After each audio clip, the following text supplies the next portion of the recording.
ദൈവനാമത്തിന് മഹത്വമുണ്ടാകട്ടെ. ഇന്നത്തെ പ്രഭാത ധ്യാനത്തിനായി 32 സങ്കീർത്തനം 6 വാക്യം. ഇത് നിമിത്തം ഓരോ ഭക്തനും കണ്ടെത്താകുന്ന കാലത്ത് നിന്നോട് പ്രാർത്ഥിക്കും.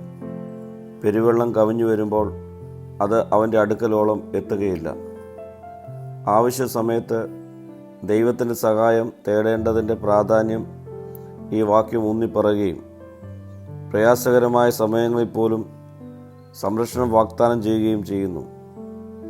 ഏറ്റവും ദുർബലമായിരിക്കുമ്പോഴും ദൈവത്തെ കണ്ടെത്തി പ്രാർത്ഥിക്കുവാൻ ഈ വാക്യം നമ്മെ പ്രചോദിപ്പിക്കുന്നു. ദൈവിക സംരക്ഷണം ലഭിക്കുന്നതിന് പ്രയാസകരമായ സമയങ്ങളിൽ ദൈവത്തെ അന്വേഷിക്കേണ്ടതിൻ്റെ ആവശ്യകത ഈ വാക്യത്തിൽ ഊന്നി പറയുന്നുണ്ട്. ദൈവത്തിൻ്റെ കരുണയും സ്നേഹവും ഈ വാക്യത്തിൽ എടുത്തു കാണിക്കുന്നു. ജീവിതത്തിൻ്റെ പ്രയാസകരമായ സാഹചര്യങ്ങളിൽ പോലും ദൈവം ആശ്വാസത്തിൻ്റെയും കരുണയുടെയും ഉറവിടമായി നിലകൊള്ളുന്നു.